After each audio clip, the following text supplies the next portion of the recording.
Okay, Laura, we're back. I think this is pretty unprofessional, I guess, but anyway, sorry. Okay, so now we're back.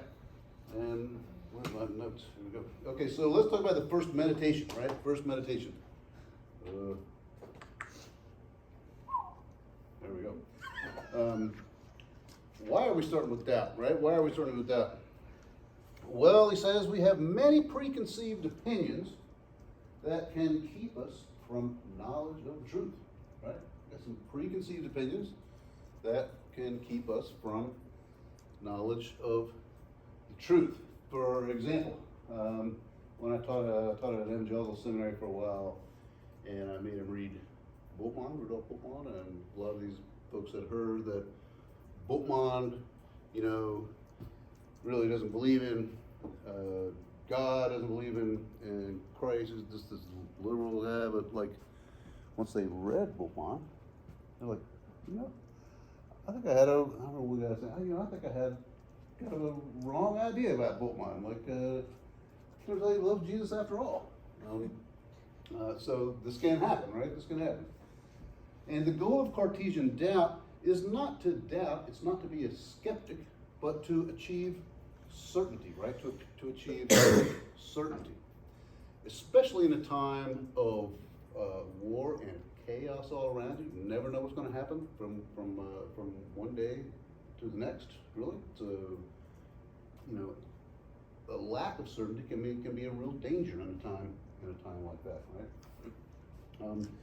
So the goal here is to achieve certainty, and Descartes says to know something is to be certain about it. To know something is to be certain about it. And he says, you know something when you feel yourself compelled to admit something that you cannot reject, Like the square circles do not exist, right? Square circles do not exist. Or my boat is not bigger than it is, right? Right? Things like that, right? And this doubt, he says, is universal and theoretical. It's not really meant for daily life, right? You can't go around, you go to the store, you're really not going to have time to sit there, in front of in the produce section. Feels like a carrot. Looks like a carrot. What if it really is a carrot? It might not be a carrot. It might be somebody deceiving me about this. I might be dreaming. How do I know I'm not dreaming? It might be an orange. That's exactly right. Do I know that it's really a carrot and that it's an orange that looks like a carrot? Yeah. He just says you don't really have time to do that in your daily life, but this is when you're doing theoretical thinking. Okay. So it's universal. It's theoretical. If you doubt someone, well, it's theoretical, okay? And he says it's universal. If you doubt something at any time, you can doubt it always when you are doing, science, theoretical thinking, right? It's also radical in the sense that if you doubt something, then to doubt something is to consider it false until you can be certain that it's true, okay? Okay, so that's why Descartes doubts. Nice. Right? That's what Descartes does. Now, Descartes is going to make a distinction between particular things, right? Particular things, or as he called them, usitata, right? The usual things. And he says, in a dream, we could not be certain that these things existed. For quite some time, I used to have dreams every now and then that like some big wasp was after me. Because I've always hated wasps. And still do, of all kinds. I hate wasps. You may know that John Calvin said that the existence of wasps is the most plausible argument against the existence of God. Yeah. Calvin hated wasps too, right? He says, in a dream, we couldn't be certain that these things existed. Have you guys ever had a dream where, you're interacting with somebody that you know, but in the dream, they look nothing like the person that you know, right? At all. But still, you're certain that's who it is, right? So he said, in a dream we can't be certain of these particular things, but still, even if we make an error with these, there's still something that's true. There's still something, and what is that? Well, that is what Descartes here calls generalia, right?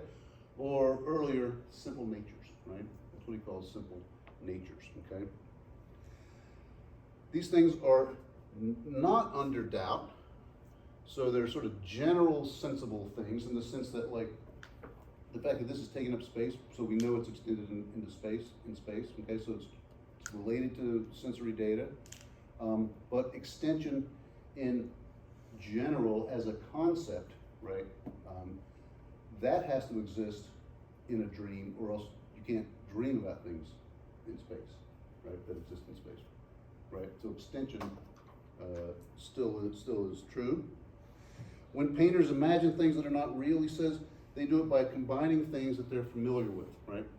Like unicorns, for example, you know, like we all know what a unicorn looks like, even though there's no unicorns, right? But we know what horses look like, we know what a little common like horn looks like. I don't know if we know what like silver blood looks like, but like there's no what they did in Harry Potter, the unicorn bleeding the silver blood, but we know what silver is, we know what blood is, right? Even though nobody has silver blood, but I know it. Even in a dream, he says there's continuities between the sensible world and what you dream. And even in the strangest dreams, you use things that you have already been exposed to, right? Use things you've already been exposed to. So the argument from dreams, like I might be dreaming about all this. Like, by the way, have you guys all seen The Matrix? Yeah. The Matrix is a great movie. And you made fun of me so for not chewing gum. Oh, quite a lot of it is, not entirely about this, but quite a lot of it is about Descartes' meditation. Like, are we really in a dream world or not? So I recommend it if you're just hanging around. What am I going to watch? I've watched everything I wanted to. Oh, The Matrix. Okay, it's a recommendation. Now, the argument from dreams can't put into doubt that there are some things, right? That there are some things. You can't dream or imagine without assuming certain things, right? And these things, it says, are corporeal nature in general. That is things that you can measure in space, extension, shape. You might not know what shape something is, but if you're imagining something, you will have to assume that shape exists, right? That there is a concept called shape. Quantity, even if there's only one thing, that's a quantity, right? One is a quantity. Place, time, and I put place in again just because, just to see if anybody catch it. Okay, so that's hilarious.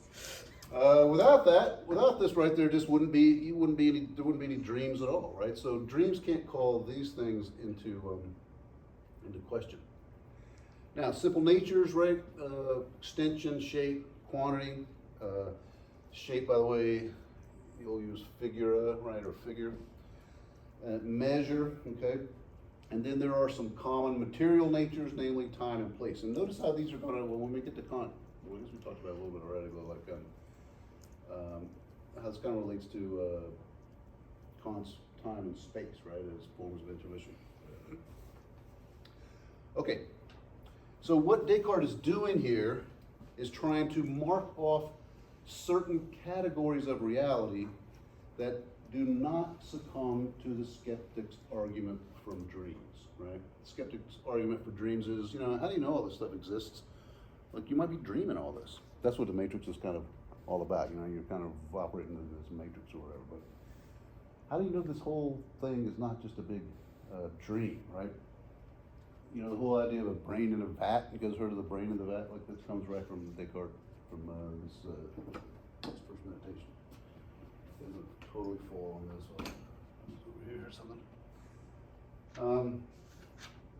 So Descartes is departing from Aristotle's description of sensible things by reference to sensible qualities, okay, by reference to sensible qualities. Instead, Descartes is going to describe them using conceptual qualities, right? That is, the simple natures. And these simple natures can be used to describe any sensible object, right? Any sensible object. And these descriptions are going to be immune from the skeptical argument from dreams, okay? No. Oh, That's two. fine. No, keep going. These are on. I know, but I like do a thing. There That's you go. fine. Thank you. Yeah, no, it's good to write them down. Like you do research. You do remember stuff better if you write it down. Yeah, Yeah. yeah. And if you write it down twice, you remember it even better. If you write it down 4 times, you remember it even better. I once heard, I think it was Sinclair Lewis. There was a time I thought I might like to write a novel, and he said, "What? No, find your favorite author and copy down an entire book, longhand 5 times." Okay, maybe I don't want to be an author that bad. So, okay, so We're good now. we're good to go now? Yeah. So the sciences that deal with simple nature, as such, are certain, right? They're certain. And these are, there we go, arithmetic and geometry, right? Arithmetic and geometry. The claims of arithmetic and geometry says are true whether or not I'm dreaming, right? Whether or not I'm dreaming. So the Pythagorean theorem, that is the square of the hypotenuse is equal to the sum of the squares of the sides, right? In any right triangle. That's true whether or not I'm dreaming about a right triangle, okay? The argument from dreams, then he says, is powerless against clear and distinct ideas. And the argument that I might be dreaming is confusing only when I need sense data to answer questions, okay? Only when I need sense data to answer questions. Okay, now can you doubt the simple natures, right? Well, that's a good question. How could you doubt them? If God wanted you to doubt them. Oh, if God wanted you to doubt them. Oh, yeah, okay. We'll get to that in a minute. Perhaps that's, God told you in the Gospel of John, please doubt the simple natures. Then, okay, maybe you would try to. But how could you doubt them? He says even in Aristotle, it's not so easy to doubt the categories. And what concepts could you use to doubt the simple natures, right? He says the problem is kind of self-referential, right? He says if you want to doubt the simple natures, the very core of rationality, he says there's only one way to do it. And what you have to do is to start with an argument that comes from outside our rationality, but still is rational, right? But still is rational. Now that might be, you might think there's some self-referential problems for that, right? Like, how are you going to doubt rationality itself? Are you going to use some kind of ration? You're going to use ration? You're going to do it rationally or not, right? I feel like we do that because the Trinity, you're saying 1 plus 1 plus 1 equals 1. 1 plus 1 plus 1 equals 1. Well, but it's sort of in different senses, right? It's, Yeah. You know what I mean? But didn't he say that you leave that up to theologians? He will say yes. You leave the Trinity up to theologians. He does say that in there, right? Yeah, that's true.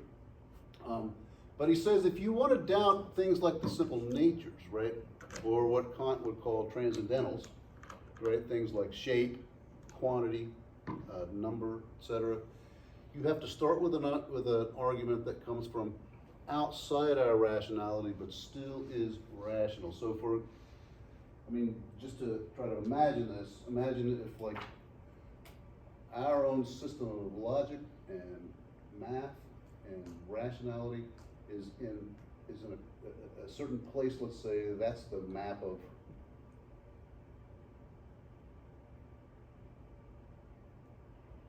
Maryland.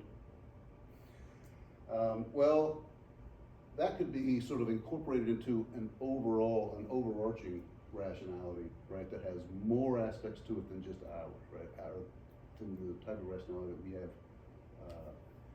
that we have access to, right?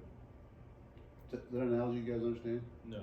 No? Say that one more time. Okay, so how could this be? Like, you can imagine that in the same way that, like, okay, let's say you know, you have a car, you have a, I don't know if you guys have cars. but- We have cars. Okay, you have a car, I have a car.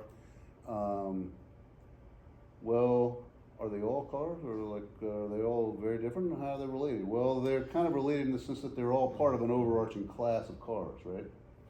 So they participate in, to use Thomas's term, they participate in a concept or in an idea or a form They have of the same car, usia. right? Yeah. Well, they don't have. Well, they have the same essence. Let's call it that. Let's say it that way, right? They share the same nature, right? Well, you could imagine the same kind of thing happening. Well, he's asking. He says, if you want to doubt rationality, you have to be able to imagine the same kind of thing happening with our rationality, basically with our systems of logic and mathematics, right? That like, okay, these work here, but there might be a larger system that has different forms of rationality than the rationality that we have access to in our system, right? So he's not saying you can do that, but if you could doubt rationality, that's the way you'd have to do it, right? Because otherwise,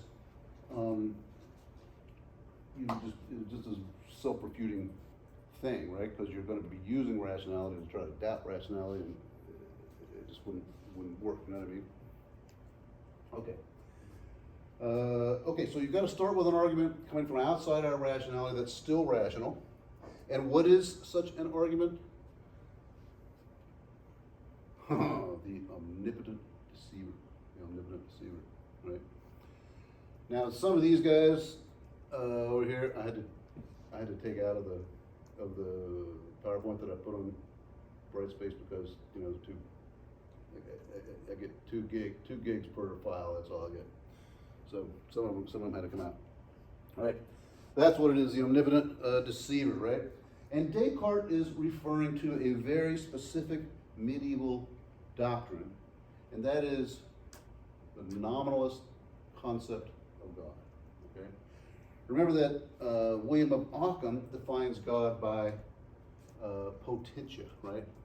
And he says that there's a distinction between what he called potentia ordinata, the ordained power of God, and potentia absoluta, the absolute power of God. So for Occam, you know, you've got these heavens and whatnot, and this is our world down here, right? And you know, here we are hanging out on flat Earth, right?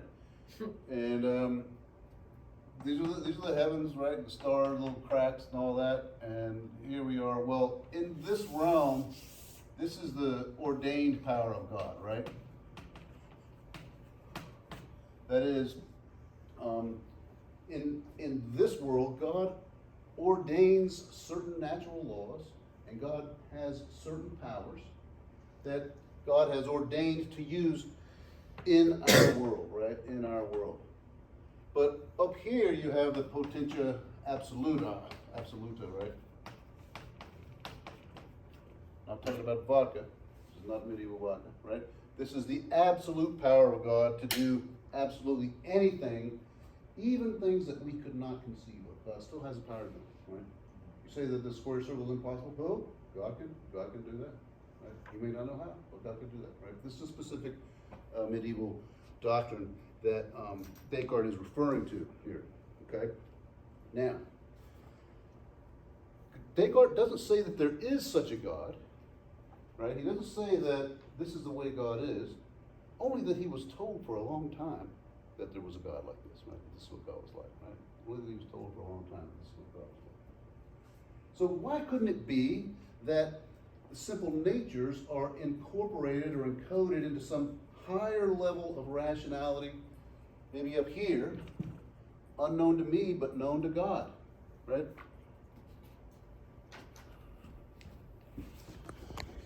Okay, so Laura, here's a little thing on the board, right? Yeah, okay, sorry. Oh boy, okay.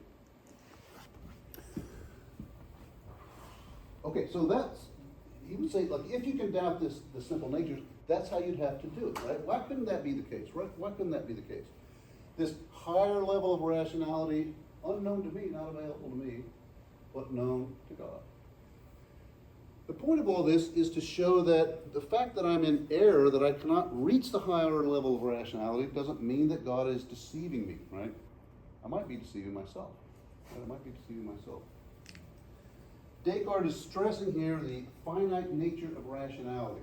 Our rationality is created, it's without a foundation except in God, right? Except in God. Bless you. Thank you. Hope you can catch it for me. Yeah. So we know that science works. We know a lot about how science works. We don't necessarily know why science works, right? We don't know why God set up this system instead of another one, right? That is, we don't necessarily know why the world is rational in just the way it is, okay? But to think about that, let's think about maybe there's an omnipotent deceiver, right? Maybe there's an omnipotent deceiver. And so now we come to the second meditation. Suppose there were an omnipotent deceiver, right? Descartes says, I can still know with certainty that I exist, right? Because even if this deceiver is deceiving me, then there's something here that's being deceived, and that's me, right? So I can still know that I exist, certain of that. So what is this I, this ego, this me that exists? Is it a rational animal? That's what Aristotle says, right? Human beings are the zoon logon, right? The rational animal. The rational because we can speak, we can talk. No, Descartes says that'd be too complicated, right? That's too complicated. But maybe the first and easiest thing is that I have a body. Well, no, he says, I could be deceived about that, right? Because that involves sense perception. Well, but nonetheless, I still have an idea of having a body. But even these can be deceptions, he says, right? To get this idea of the body, I have to think. And even if I'm thinking, and thinking wrongly, I'm still thinking. So when I'm deceived, I'm still thinking, right? So that's what I am. A res cogitans, right? A thinking thing, right? I'm a thing that thinks, right? A res cogitans. So whatever I'm doing, what I'm thinking, I can't be deceived about the fact that I'm thinking, right? Now, if I imagine an image, right? If I imagine an image and I think I see a person, I may be wrong about that image, but I'm certain that I'm imagining, and it's the same with desiring or willing. If I, the night before the midterm exam, I might think that I'm desiring to play one more game of Grand Theft Auto, right? I might be thinking that. I might be thinking that I want to keep playing Spider Solitaire until I finally win at 4 suits, right? I might be thinking that, but I might be wrong. I'm thinking that that's what I'm really desiring, right? It might be that what I'm really desiring is that counterfactually, I'm already totally prepared to A6 exam, right? So we can be deceived about all that, but still we know that we are desiring, okay? Imagine a piece of wax, Descartes says. I may perceive it very distinctly. It has a certain shape and size and smell, etc. But it can change, right? It might change. I might be deceived. Still, all the ways that I think about the wax discloses to me the kinds of things involved in thinking, right? There it is extended in space, right? I can measure it, okay? It's got a certain shape, even though that shape may change, still the concept of shape not going to change, right? So it tells me about the kinds of things that are involved in thinking. And all this is simply to illustrate Descartes' point that the sciences begin and end with the intellect, right? The sciences begin and end with the intellect.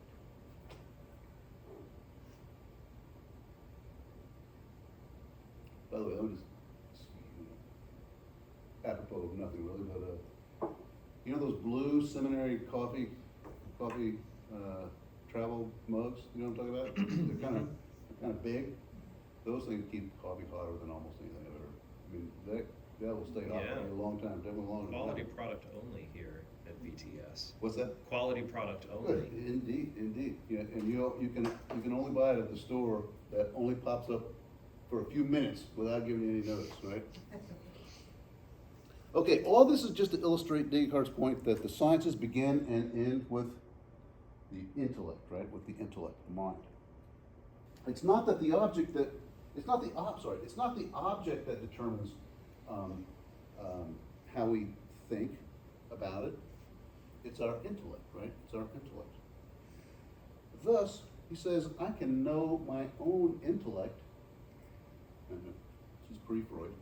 I can know my own intellect better than anything else, or easier than anything else. Because when I think of anything at all, this act of thinking tells me about my intellect. Indeed, it tells me more certainly about my own intellect than it does about the object, right, that I'm thinking about. Okay? The object might tell me that it has a certain shape. I could possibly be deceived about that, but I can't be deceived about the concept of shape. That's what comes from my intellect, right? That's an abstraction, right? Okay, that's the second meditation. Everybody on board so far? Okay. So far we know, after the second meditation, we know with certainty that I am, I exist, right? I am, I exist. And I think, right? I think. And we noted earlier that the phrase cogito ergo sum, I think therefore I am, Descartes never really said it, but it does, it is an apt summary of some of Descartes' thought, right? So unfortunately, I was riding on the Cartesian airline, and the flight attendant came by and asked me, would you like a drink? I said, I think not today. And you disappeared. The whole thing disappeared, Yeah. disappeared. I know the same joke, but it's Descartes in a bar, which I like better.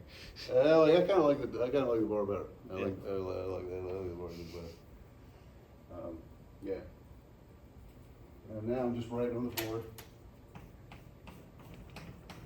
Hashtag. Dad jokes. Yeah. In Poughkeepsie, where we used to live, there's a ginormous billboard with a little kid on it, and that's what it said, hashtag dad joke rule. Okay, third meditation, right? So far we know with certainty I am, I exist, and I think, right? And we're certain about the modes of thinking, right? The simple natures. And from this, Descartes says, whatever we perceive clearly and distinctly is true, right? But we can only have clear and distinct ideas of concepts. We can only have clear and distinct ideas of concepts.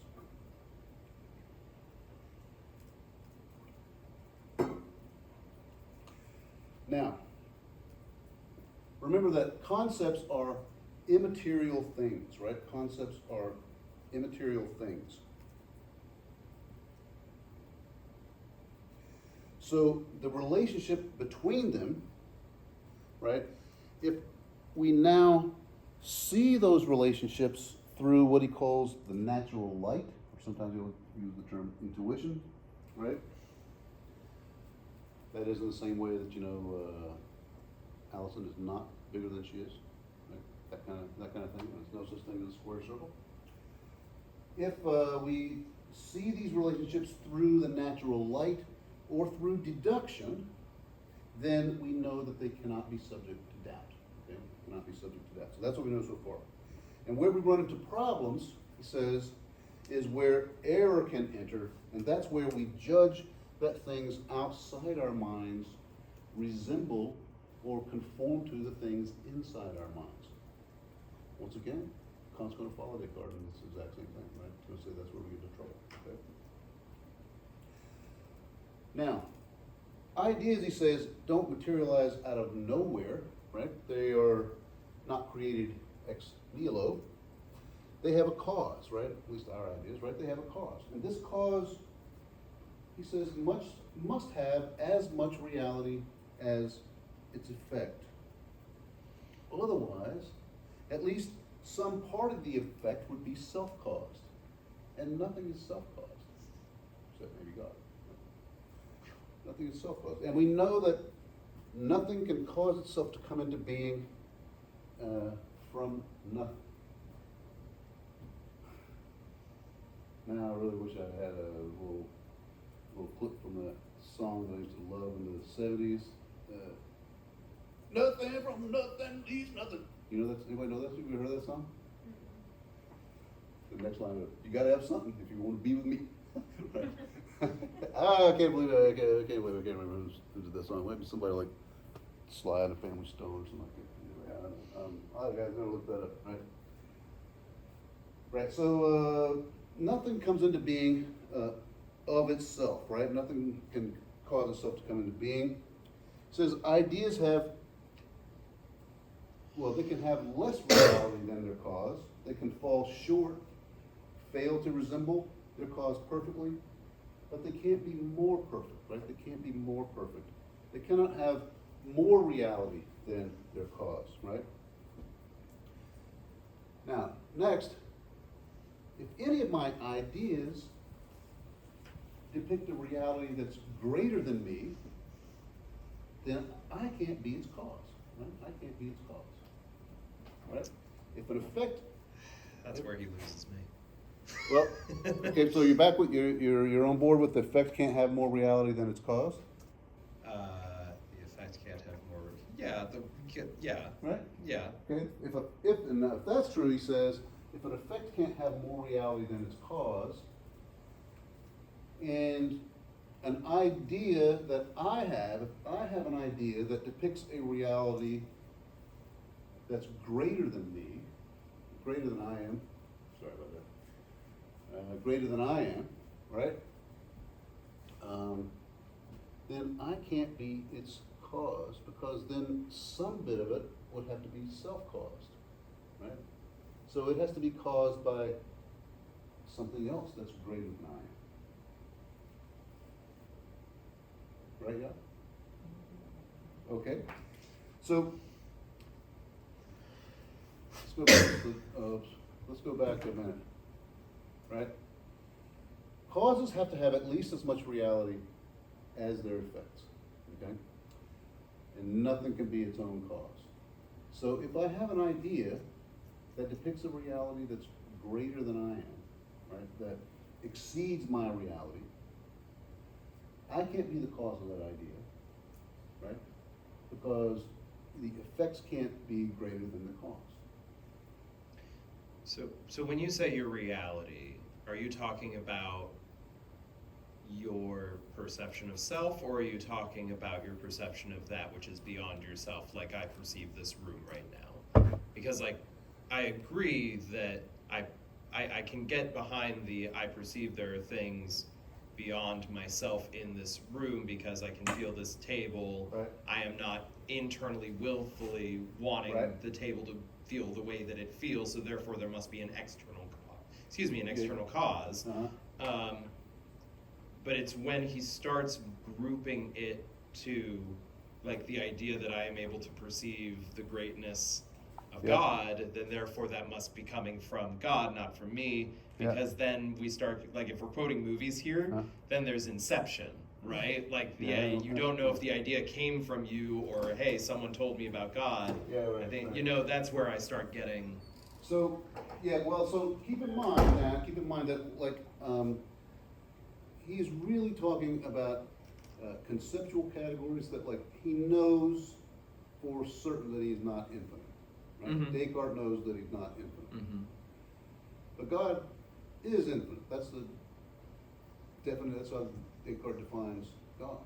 And if he has an idea of an infinite being, he says, I can't cause that. Right? You might say that, well, I've got an idea of finite beings, and I also have a concept of primitives, like, you know how in Greek they have the alpha primitives, so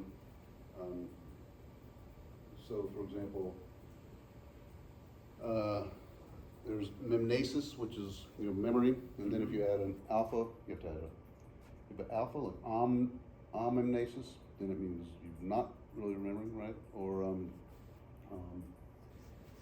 think about aletheia, right? That's the Greek word for truth. You guys here take Hebrew or Greek? Hebrew, Greek. So we've got one Greek, two Greeks? No, because you shouldn't count me. Oh, yeah, I definitely will be counting you, but, okay, so, but like, remember, so the Greek word for truth is aletheia, right? Aletheia.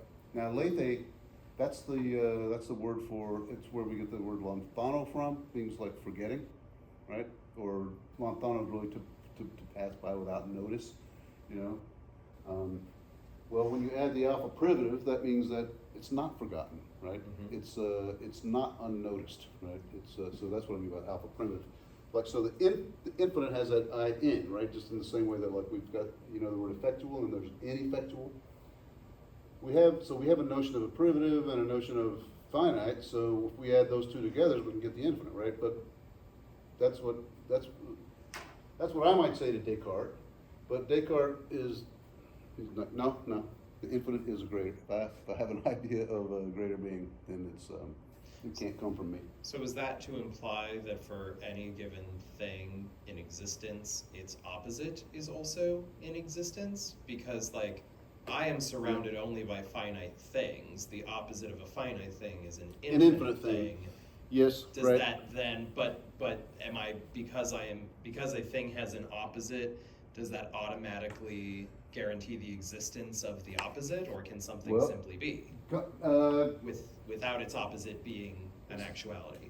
So you're it's not as though like there's an infinite Aaron and another infinite Addison, right? And So cool though. you know what I mean? When so these are two different things that it's not like that. There's this there is the opposite of this concept called finite, right? Mm-hmm. And so he thinks he could not have come up with this idea of the infinite by himself because he's finite. He would not have been able to think of it. Okay. That's I'm good. not sold. That's yours, huh? I would have pushed back because I'm like, I'm just thinking of the opposite of myself. Like, am I incapable of? Well, let's just. Wait, who are you pushing back against? Me or No, Descartes? Descartes. Descartes. Okay, I Yeah. didn't know. I'm like, but if I'm a finite, I'm trying to understand his reasoning for Well, how he can how is he getting to it? So what he's saying is that so we understood about the effects and causes, right? Mhm. An effect cannot be greater than a cause. An effect cannot be greater than a cause. And right now, I've got an idea of myself. I know that I exist. What am I? I'm a thinking thing, right? That in itself is a thought, right? A concept. I can come up with that, but to come up with the idea of an infinite, he says that's great. That's greater than the concept of myself or any other concept that I have, and therefore I cannot be the cause of it. It has to have a cause that's greater than me. That cause is God. Right. This is where he really I'm jumping into my role of connector a little too early, so forgive me. But this is where it starts connecting back to Anselm Yes. and Yes. Well, finding yes. and This is whatnot, in terms yes. of like I conceive it, therefore there must be an inherent existence Right. to it. Yes, exactly, and that's why people call this Descartes' version of the ontological argument. Right, Meditation, right? Even though Cunningham's going to argue the same way that Barth argued about Anselm, that, well, this is really not an argument for God's existence, but just that Descartes was illuminated by these ideas, right? That it was illuminated by God, okay? But yeah, you're right, and that's why this is called Descartes' version of the ontological argument. So this will mean that I'm not alone in the world, okay? So what kind of ideas can I have? Right? Well, let me just right now, he's not really got to God just quite yet, right? But if you have an idea that whose cause cannot be you, then that just tells you that there's something else besides you in the world. Okay? You might be confused about what that thing is, but there's, at least you know there's something else besides you. So what kind of ideas can I have, right? Well, he says I can have an idea of myself. That clearly comes from myself. He says I can have an idea of other people like me, that is other sentient beings, right? Animals, angels, right? Sort of assumes there's angels. I'm not so sure personally, but Descartes smarter than I am, so there we go.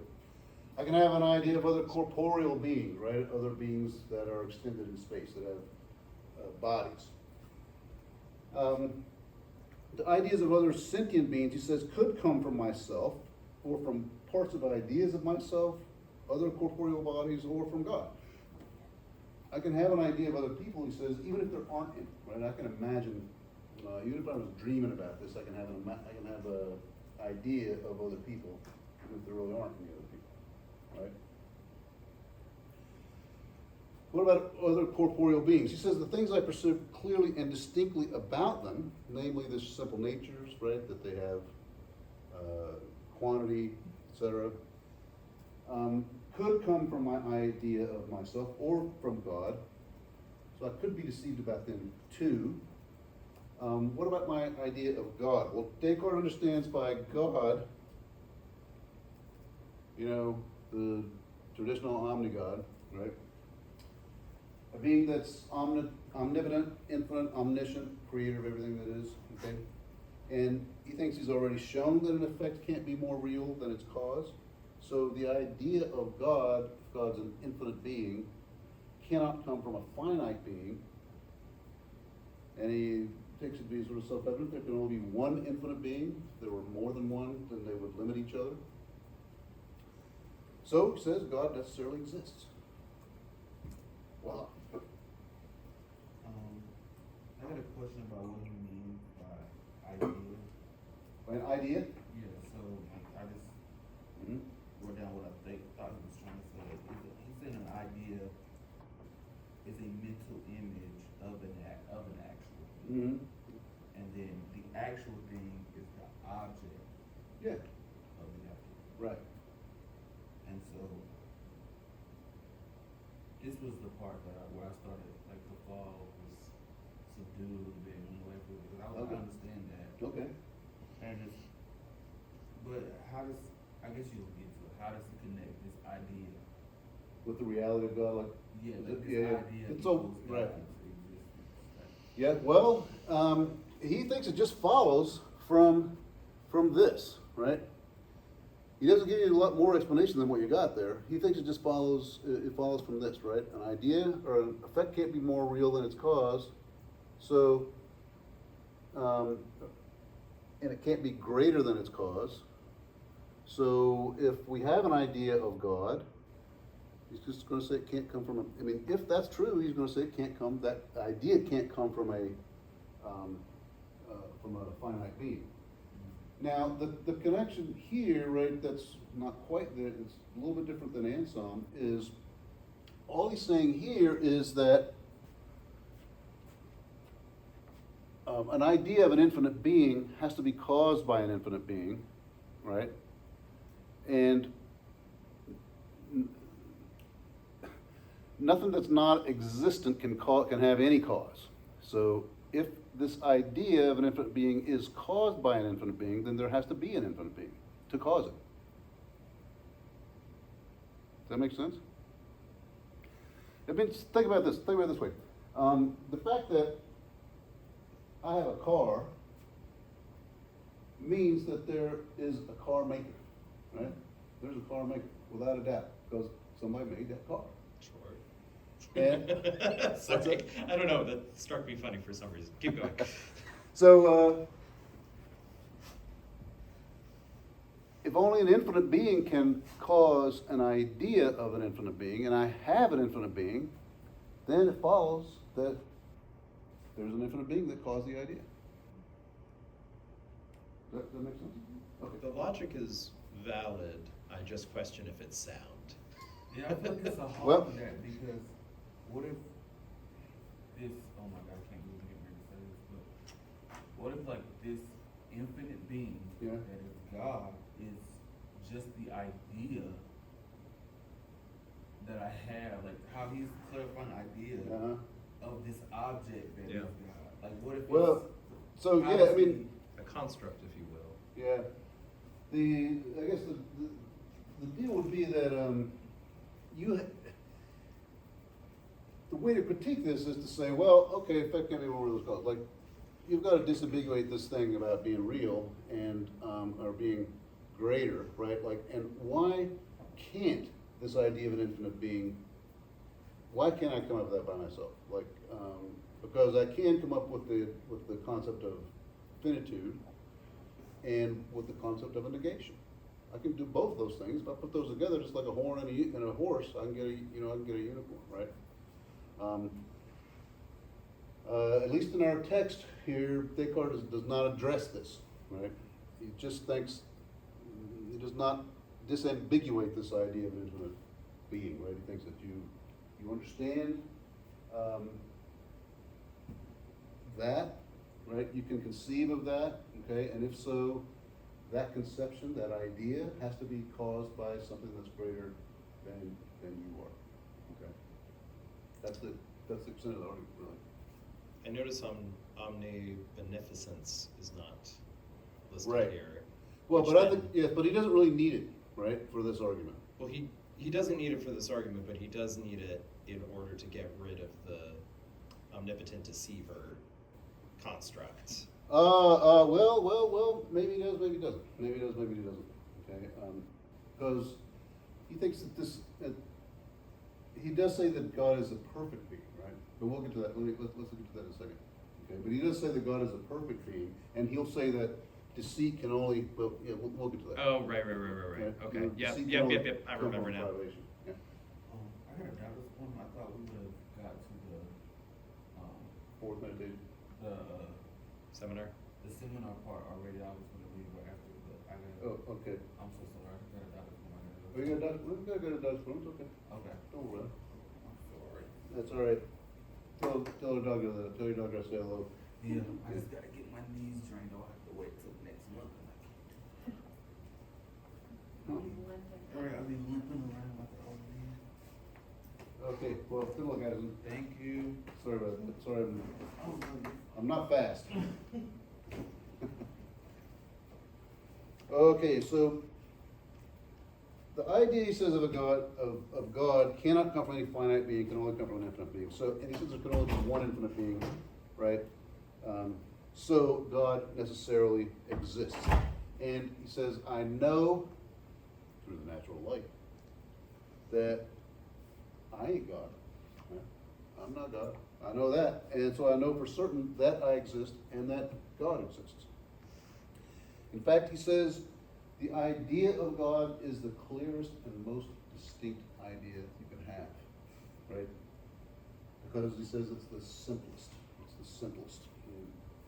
And remember that the simplest quantifiers are infinity and null, right? Infinity and null. Okay, so could I exist if God didn't? Well, Descartes thinks not. If there's no God, then there must be some wholly naturalistic causal story, i.e., I exist because my parents met each other and decided to get married and all the rest of it. And their parents, married and got married and had them, etc., right? But Descartes does not think, and he thinks this is kind of self-evident, he doesn't go into this all that much, that an infinite regress is possible here, right? He does not think that an infinite regress is possible. So I was not only caused to come into existence, but there's also a cause that sustains me in existence, and that's God, right? So if God did not exist, I would not exist either, right? And this cause is God. Now, notice Spinoza is going to disagree, right? Spinoza thinks it's not really incoherent to imagine a backwardly infinite series of finite causes, right? They're just always. Now that's also in some dispute. Lately, there are people that argue that that infinity is only a concept, and you can't have an actual infinity. There are people that at least temporal infinity, right? There are people who think you can't. That's impossible. It's kind of a tangent.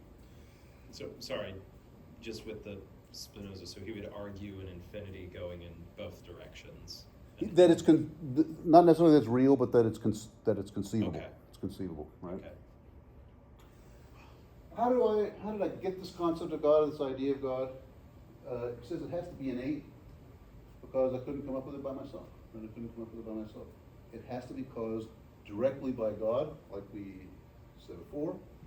God did not exist, and I could not exist with the kind of nature that I have, namely one that is able to have an idea of God. Sorry about that. Okay. So, as an added bonus, right? God can't be a deceiver either, right? God can't be a deceiver either, because Descartes has just established that God is a perfect being, right? Is the omni-God. But all fraud and deception, he says, depend on some defect, and God has no defect. And how does he know that deception must come from a defect? He says he knows that through the natural light. Natural light. Okay, so there we go. There used to be a beer called Natural Light back a long time ago. No, it's still around. It is still around? Natural light is still Natural around. light. Oh, yeah? Yeah, unfortunately. Don't think that's what he was talking I about. have no idea Just, that's what Natty stood for. yeah. No, I know. Have you ever had that? Yeah. I went to the University of Wyoming, of course I have. I figured you'd only be drinking Coors at university. That was too expensive. You know, when I was in law school, it was so freaking poor. We drank this beer called Schmidt's beer. It was $1.15 for a 6-pack.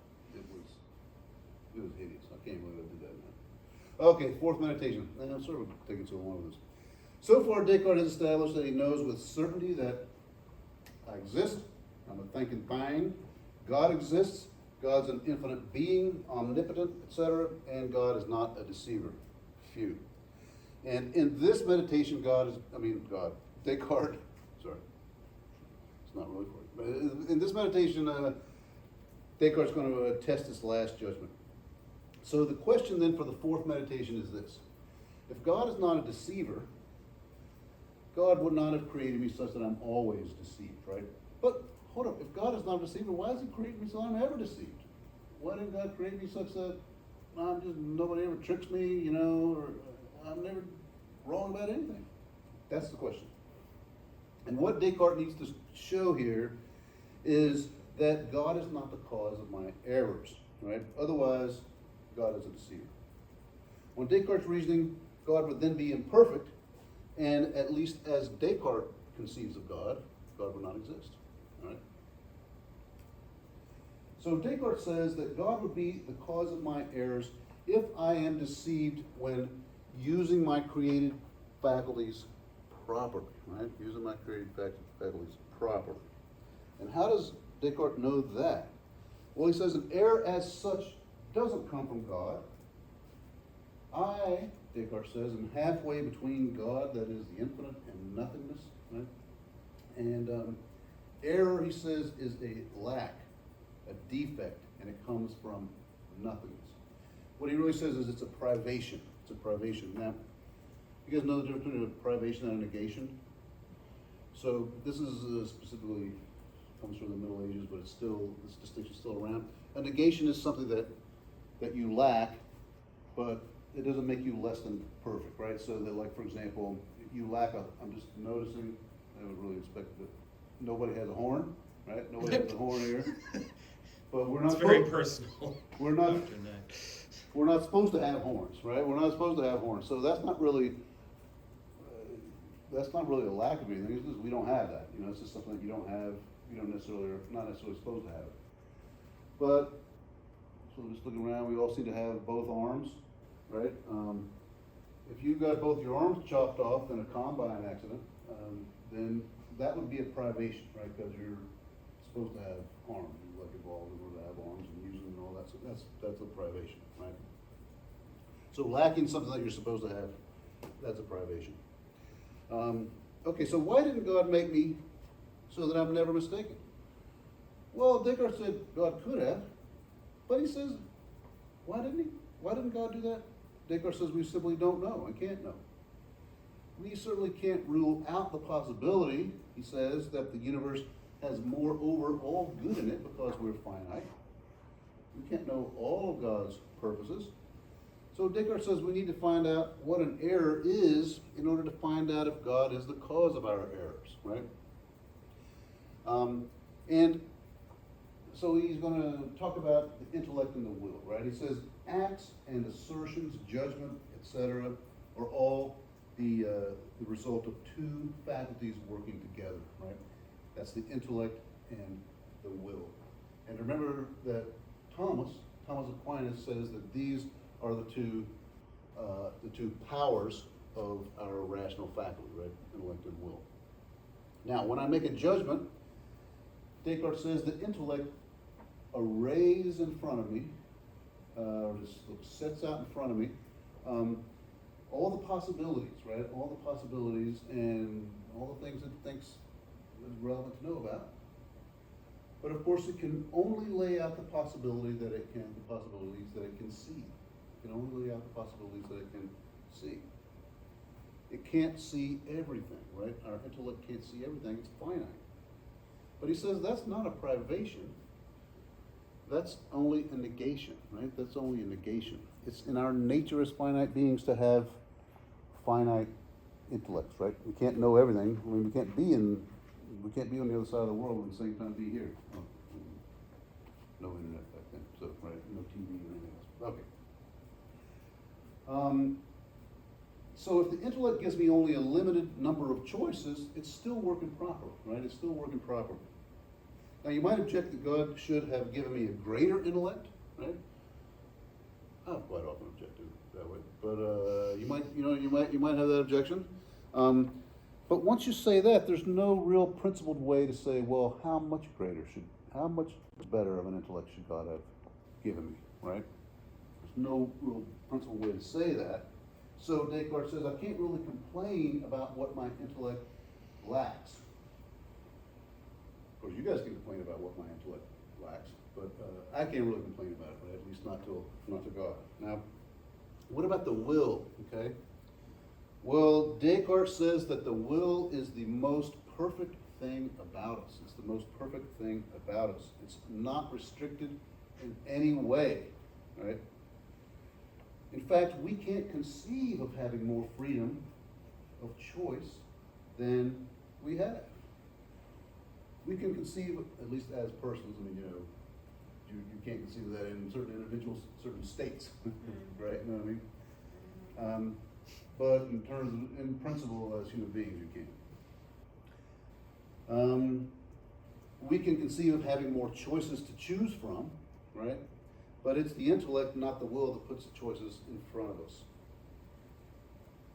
Of course, sometimes it's also the government that puts choices in front of you or takes them away. And there are other people as well.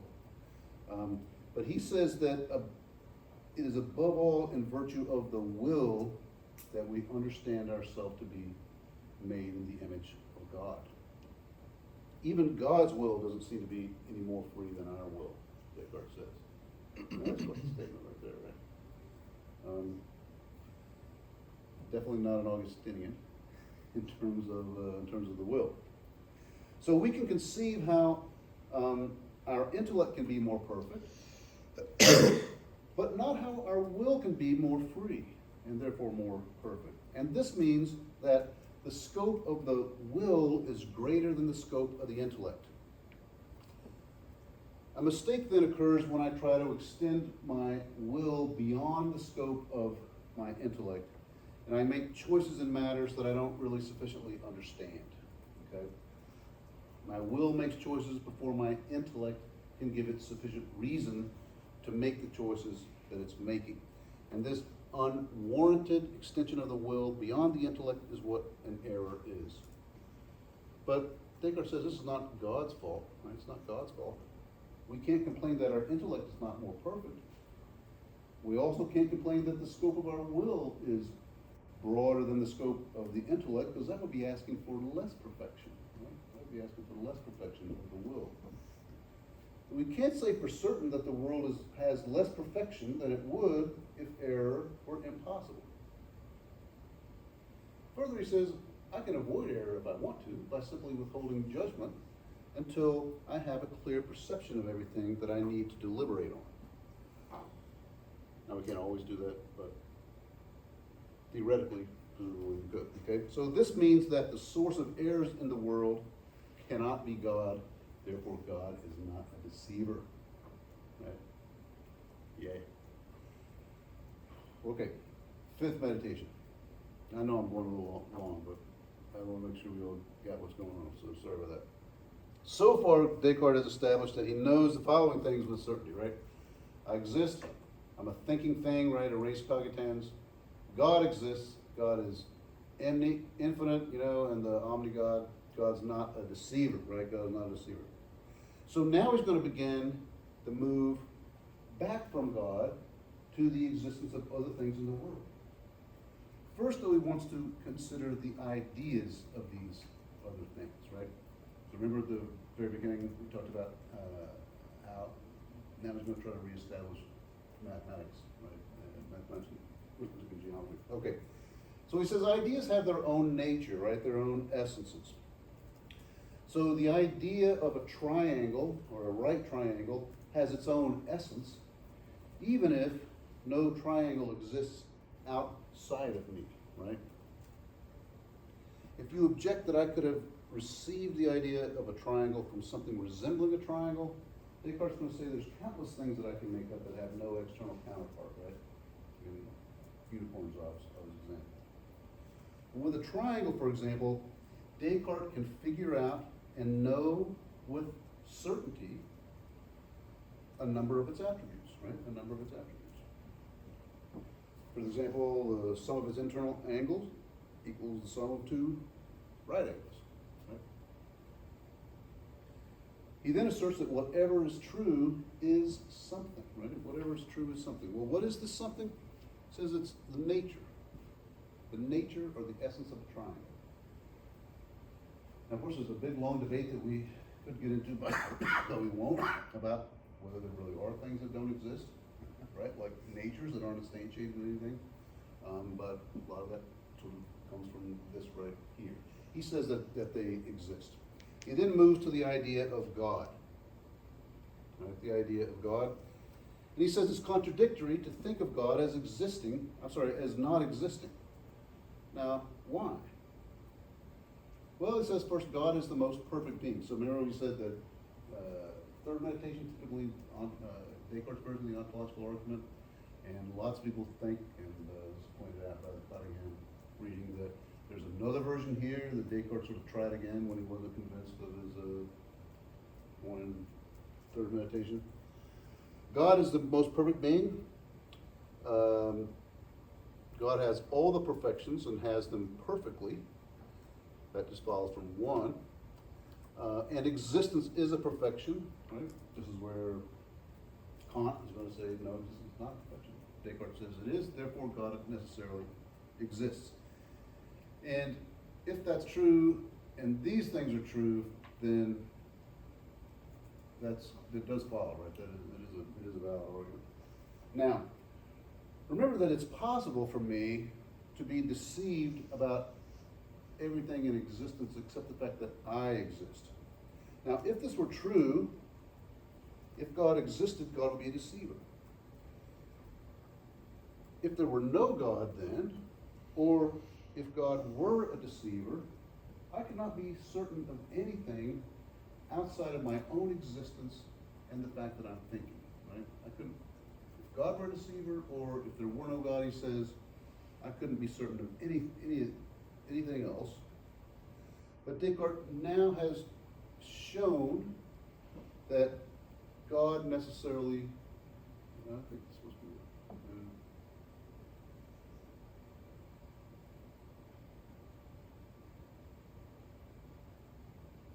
What about it? Let me just go back here. I think I kind of, okay, so we did that, right? And we said that God has to be yeah, I think I missed something. Okay, God has to be eternal, right? Well, why? Because God has existence as God's essence. And nothing else has an essence like this, right? Nothing else has an essence like this. So there can't be more than one infinite God, because they would limit each other. And if God is infinite, God must be eternal. How are you sorry, you may have already said this, distinguishing between eternal and infinite? Well, yeah, I guess I would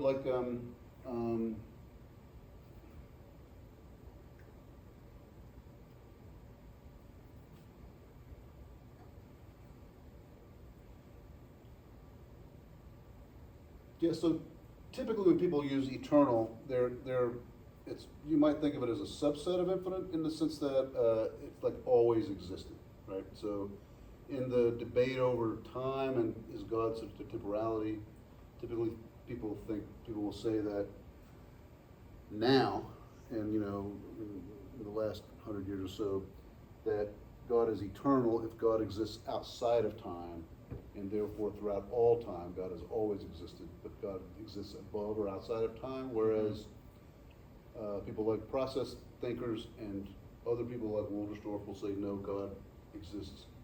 God is everlasting, right? God exists in time, but it has always existed.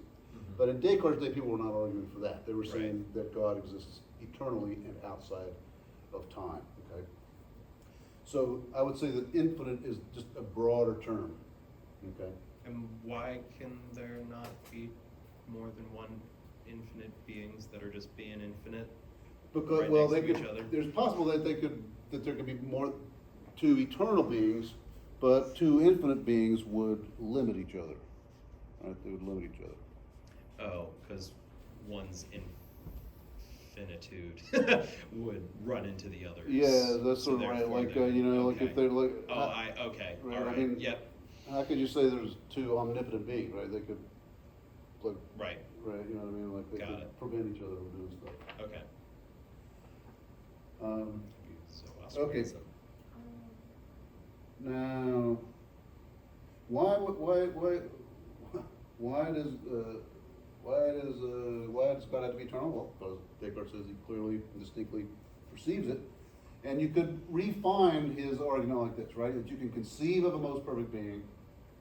You can conceive that the essence of this most perfect being is to exist, and this most perfect being would perfectly exhibit its essential nature, and therefore the perfect being exists.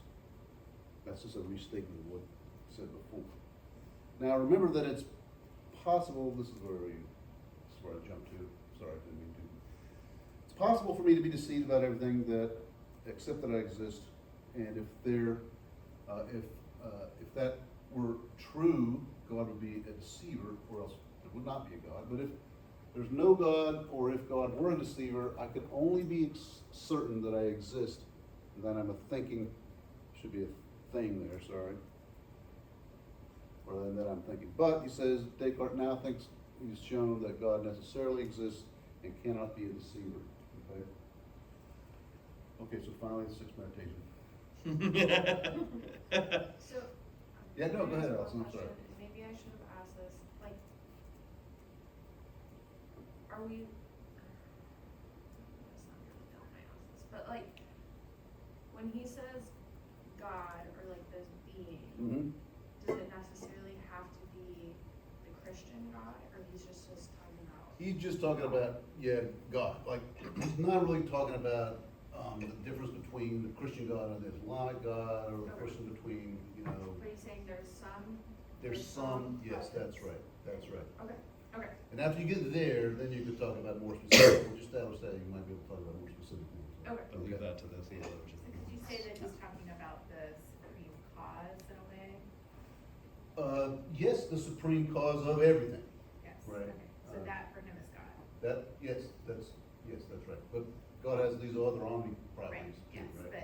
but Yeah, to follow yes, that, that's right. God his caused, third vestige, is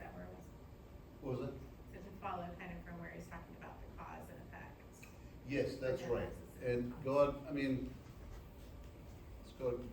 God ultimately causes things to come into existence. Now, we can cause, like, you know, if I run over somebody with my car, I'm the one causing them to die, maybe not necessarily God, but I don't know, in a certain sense, you might say that God caused us to be such that we die if we got run over by a car, you know what I mean? So God is definitely there in the causal story of everything.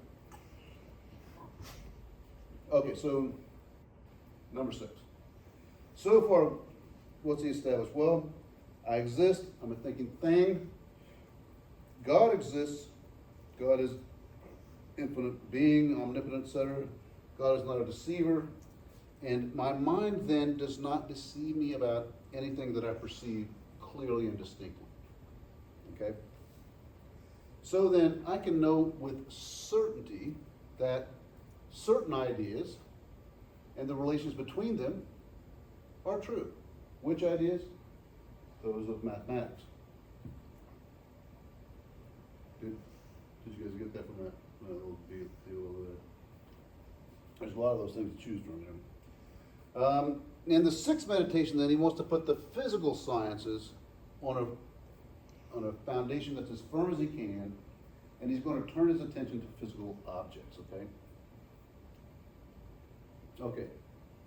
So first, he recapitulates how he came to think about sensible objects.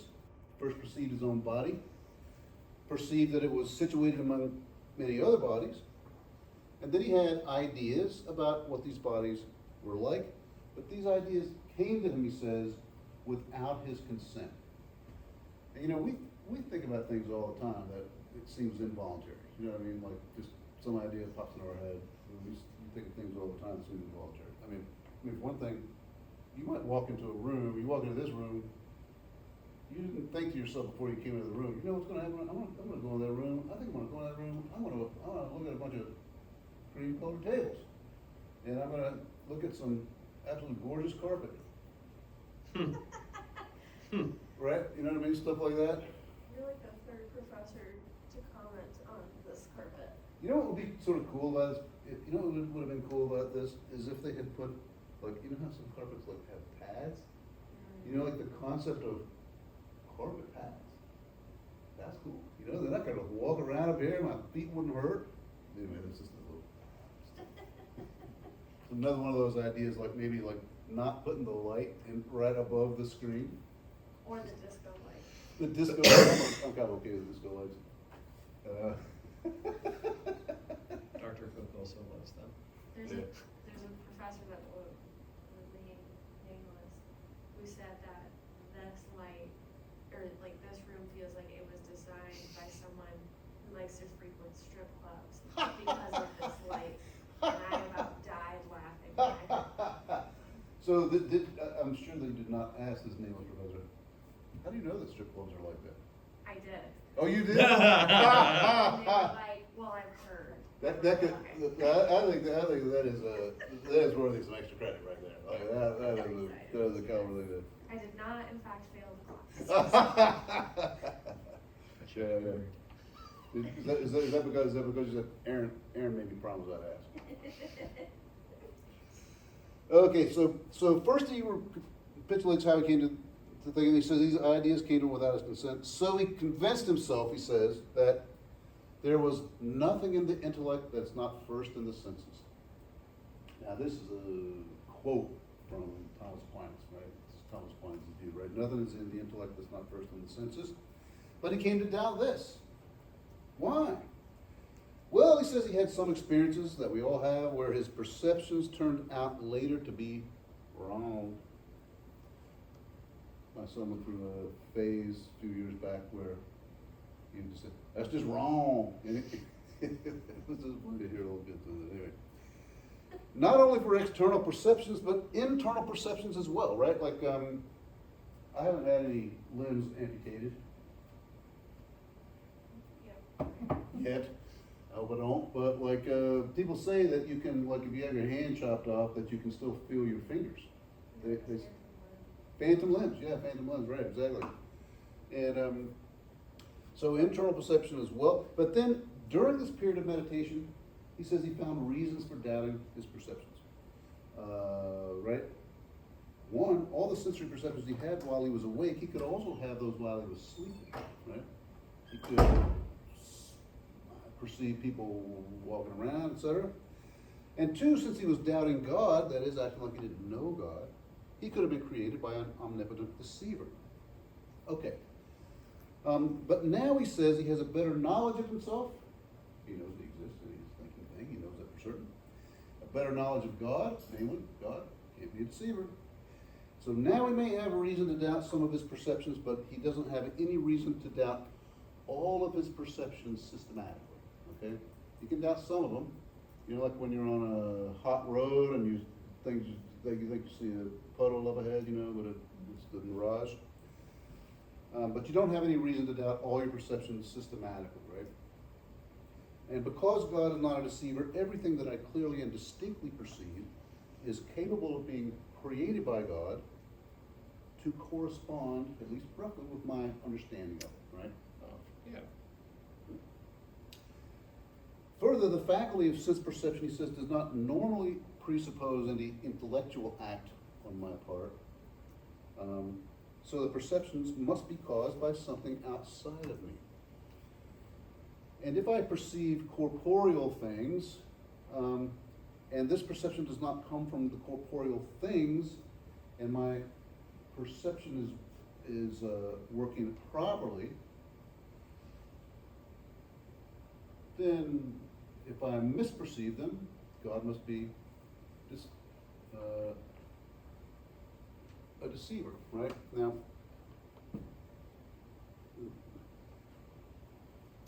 what he means to say here is that, and that like these things don't exist, right? In other words, I'm being deceived by the perceptions. So he says, I know that my sense perceptions, at least as long as my faculties are working the way they're intended, are caused by corporeal or sensible bodies, right? They may not exactly correspond to my perceptions, but they are such as to cause just the perceptions that they cause. So I know that corporeal things exist and that they possess the properties that I clearly and distinctly perceive. I use mathematical properties and remember his method of imposing order and measure. So how is it then, he wants to know, that I make errors? Is nature disordered? Well, no, he says, sometimes I misuse the order of nature, right? And I claim that I learned things from nature that I really got through a habit of bad judgments. But he says there are other times, for example, when I have a natural urge to do things that are harmful to me. Like I need to be keeping my blood pressure down. It's high now, it needs to come down. But I am from the South, so I love salt. I was gonna say, you also have a daughter. Yes, it's Does very. not help. Yes, that's exactly right. That's right. And I love salt, and I'm not supposed to have it, but I do have a natural craving for it. I don't know how natural it is. It comes from country ham when I was growing up. But we have stuff like that. You know what I mean? Like this stuff happens all the time. Well, the best Descartes seems to be able to do here is to say, well, that's in the nature of human beings, as a combination of mind and body, that we're bound to be misled from time to time, right? Not totally satisfying, resolution, but that's what he says. Now remember that intellect does not mislead us, but the will and sometimes now the body does, okay? But still our senses mostly report the truth. And furthermore, we have other faculties like the intellect and memory that can serve as checks on the senses. And he closes with this interesting claim that I will never make an error if my intellect and my memory thoroughly check out our sense data. But we can't always do that, right? Because sometimes we just have to make decisions based on, like we're under time constraints. We have to make a decision based on information that we don't have yet, right? So we can't always do this. In fact, a lot of times we can't do it, right? But that's why we make errors. And for example, I made the error of thinking that I would be done with this lecture sooner than I am. But in fact, I was not done with it sooner than I was. I was just thinking that. I was just thinking that. So it feels like this last little bit is actually starting to verge on a doctrine of sin, almost. Oh, yeah, it could be that, yeah, it could be that way. Like, Mhm. Because it feels very Pauline a little bit in terms of like, you know, I want. Yes, I want the things that yeah. right, that I don't Or I want. do things that I want. I do Right. things that I don't want to do, and I want things that I Yeah. don't do, and like et cetera, et cetera, et cetera. And then, but he's really linking sin to finitude. Yes. Well, Okay. he doesn't talk about it in terms of. He doesn't talk about it in terms of sin, but That's right. were we to go in that direction, finitude would Yeah. be the Yes. genesis. Yeah, that's right. of sin. Okay. All right. Yeah, that's right, and it clearly plays a role, Yeah. right? Especially if you think that self-deception is in there, is in the mix, right? Yeah. Okay. Sorry. Okay, now I think, now we should take another break. Take another can we take a 5-minute break? Okay, and then we'll come back and we'll have, I think that this week, Aaron, you're the connector, is that right? Yes. Okay. So, I'm not sure who's, let me just see how many things. Can I make a suggestion? Yes. Just because only like half the class is currently here. Yeah. Could we just like have a conversation about it in general? Oh, sure. Okay. Yeah, Just sure. because half. I'm of gonna us stop are your on. video now. Yeah, so If that's okay. Sarah's here. Addison, Say bye-bye, Laura. Sarah's the summarizer, right? Addison's the critic, but he's gone.